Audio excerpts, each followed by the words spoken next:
If you ever wondered how a one person manages the chaos of planning their content creation, part-time job, scripting, filming, editing, everything, keep on watching.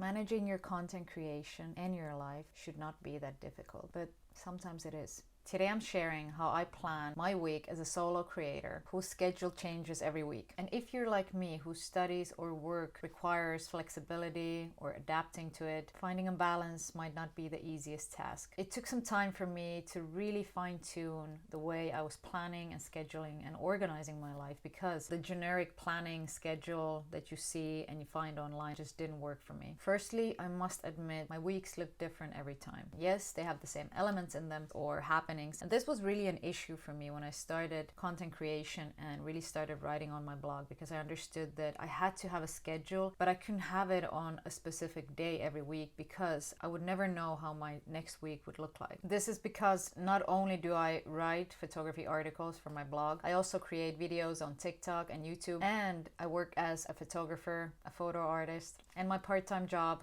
as stevedore in the harbor. Yep, I know, it's a handful. Because there's always high and low seasons as a photographer, I also know that on some seasons I work more as a photographer, and on others I then focus more on content creation and writing articles and also being a photography artist. I just graduated as a master in photography from Aalto University, and I have to say I couldn't feel more free. Even if I'm working on a weekly basis, it just feels like I do not have any deadlines I need to return, any task or assignments on, and I don't have any class to attend to, so I can fully use my time for whatever I decide to do on that day. Of course, in relation with my part-time job, but I'll explain how everything works. And I have to say, I was really looking into finding the right kind of schedule for me, to really using Notion templates and fancy journals, and then I understood that the more fancier or aesthetic my journals and planning was, the more unmotivated I became, because I understood that even if you would have the most beautiful pens and journals, if you're not really motivated and you're not clear on what it is you want to do and also why you want to do it, you could have tens of journals, you could have all the best Notion templates, but you wouldn't still be able to motivate yourself to do the things that needed to be done. So I actually just got rid of all Notion templates and really focused my mind on either writing on a piece of paper, so I would see everything very clearly. I like tangible things, so I would see everything on a paper, and that would be very much enough for me. I do just have a regular planner. This is from Muji, and I'll just show you how my month looks like. Do not feel overwhelmed when you see my month, but my month looks like this. So it is filled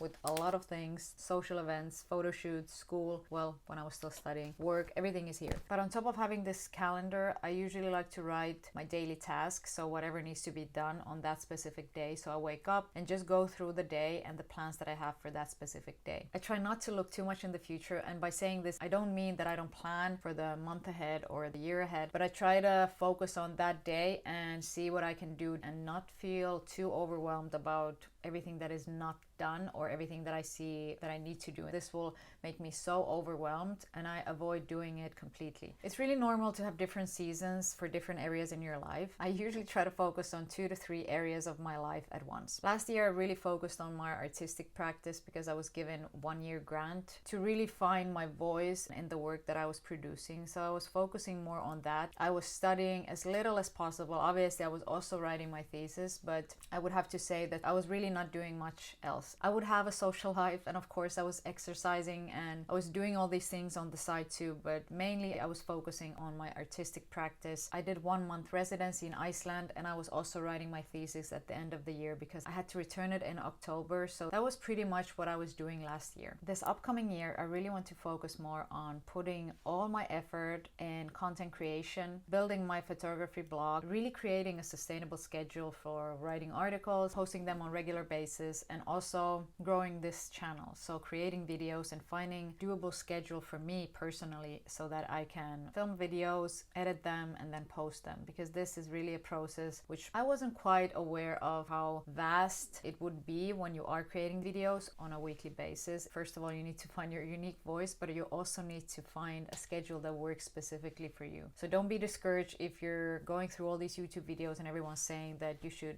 get this Notion template or you should buy this planner to be able to write things down. People live so different lives, so don't be discouraged if you feel that you're still not able to sort of create a habit out of doing all these things that you want to do, because it really requires a lot of changes, also on mental level. So it's not just you writing a to-do list and then accomplishing it and then, you know, you call it a day. I never know when I have to work, but I do know days when I'm free to work, and on those days I try to have this free window for the part-time job. So if I find out that I'm not actually working on that day, I will then have this free time to do everything I need to do. But it's not like I'm not doing things just because I have to work. So I try to always plan out things around the work that I might be having. Let me explain. I only like to focus on content creation for 3 to 4 days a week, which is of course still a lot, but because knowing that I only have to do it for 3 to 4 days a week, I can then relax on the other days, or then just fully immerse myself in my part-time job, so I don't need to be mentally exhausted,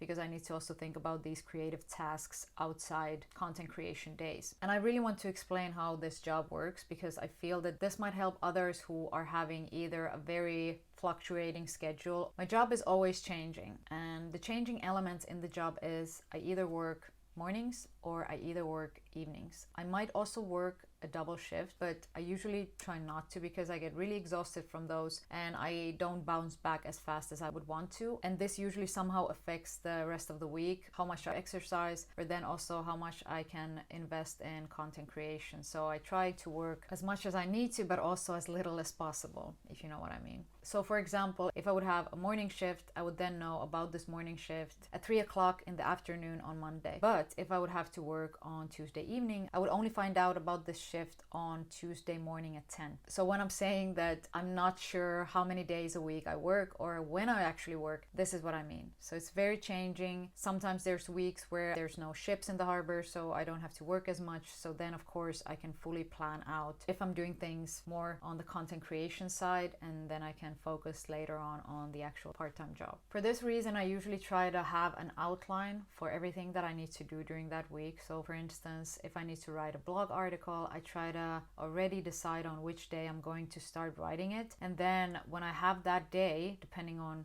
when I need to work, I would then already know that, okay, on this day I need to do this, instead of just going through the week and seeing, okay, now I have a day off and I haven't planned anything for that day. So it's really more difficult for me to mentally set myself to be ready for the task I need to do if I haven't even outlined that specific week. And yes, I do have a social life, even if, I don't know, based on this video, it might look like I'm not able to have a social life. But yes, also it's quite difficult to manage it properly, or at least as intensely as I'm really managing everything else in my life. And I do think that depending on these seasons, which I talked about earlier, I noticed that summers are seasons for me where I love to socialize more. I love to indulge in the joys of life, but in the winter time I really hibernate. I like to focus on things that need to be done, and even if it seems like my life is full of spontaneity, to be honest, I like to really stick to the schedule that I made, just because of the uncertainty of my job. So I always try to use my time well. Whenever I do have the time, I try to either plan out things or then even do things in advance. So whenever there's times where I need to work more in the harbor specifically, I try to implement all these plans and weekly scheduling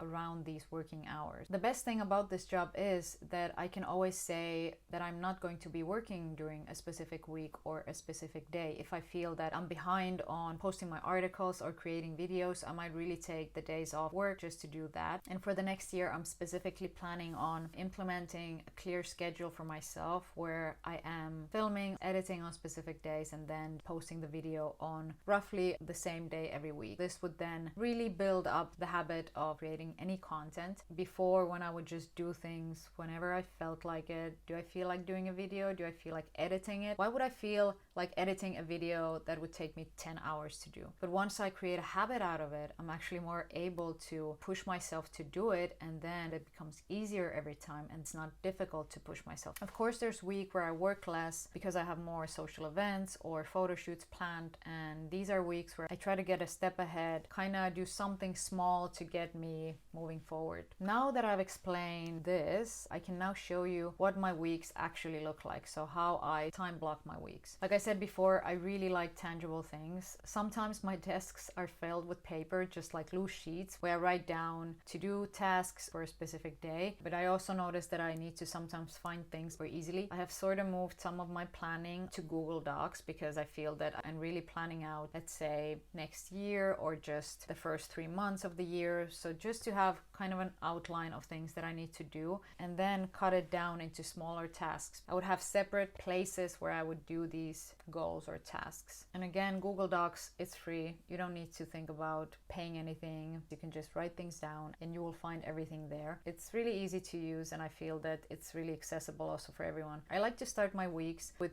anything that I didn't manage to do during the week before. It's normal that you're not always able to complete all the tasks that you set out to do, and it's okay that you have to move your tasks because sometimes life just gets in the way. Because being productive and organized is really something, it's like a mission that you're on for the long run. It just depends on which habits you implement and how well you're able to do the small steps. Because I remember when I started a blog, I was thinking, okay, how many articles can I write in 1 month in order to have like 10,000 readers a month? But I didn't understand all the small things that I was required to do in order to get to that level. So it's always a set of multiple things. The first day of the week, I usually start with checking my blog. It always starts with me checking how many articles I have scheduled for the future weeks and then seeing whether I should have to be doing keyword research or maybe starting a draft on a new article which I can then finalize during that week. Doing the keyword research and writing the article with the right keywords and finding the images and writing the meta description and everything that is included in writing an article can usually take me up from 4 to 5 hours. Because I don't always have that 4 to 5 hours on the first day of the week, whatever that day is, I try to then divide this into. So it might mean that whenever I wake up in the morning, I might do some keyword research, find a headline or an interesting topic that I'm going to write about, and then I will maybe start out the actual article, and then on the next day I will finalize it and find the images. I will not force myself to do everything on the same day. I try to create flexible enough schedule for me to be able to do it even when there's a little less time than usually. On the second day of the week,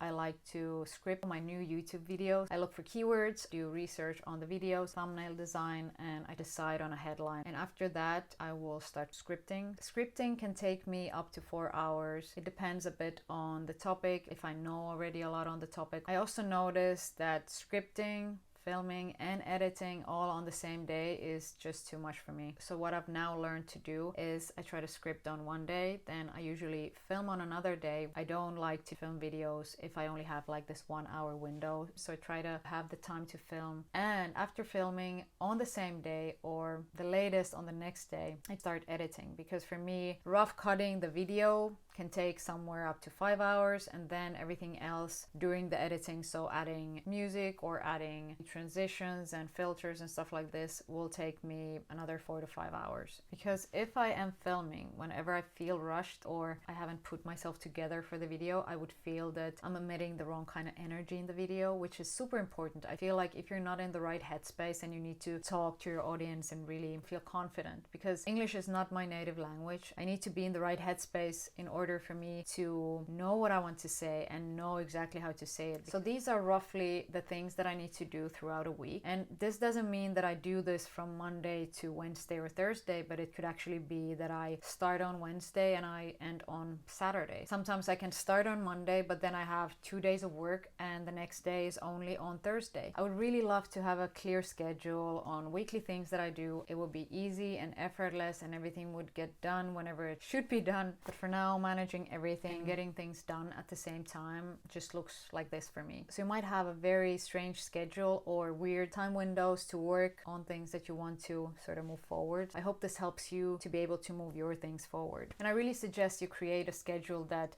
you can sustain for a longer period of time. Don't pack your schedules to be too intense, because you will pretty surely fail in managing everything because you will be overwhelmed about everything that needs to be done. Like the professor and author Tony Kate Bambara said, not all speed is movement. So if you ever wondered how one person show comes to life, this is it. This is real, it's messy, it's not always working out as it's planned, but it's going somewhere. Now that you've seen my process, I really hope that it encourages you to start small. You don't need to have all the time in the world to create something new. At the beginning might be difficult, but you are able to flexibly adapt to a lifestyle that you already have. But you will then have to obviously sacrifice some of your time, learn new habits maybe. And it's really our responsibility to understand that the life that we're living is not an obstacle. We need to find ways to really enjoy living. Okay, I'll see you next week.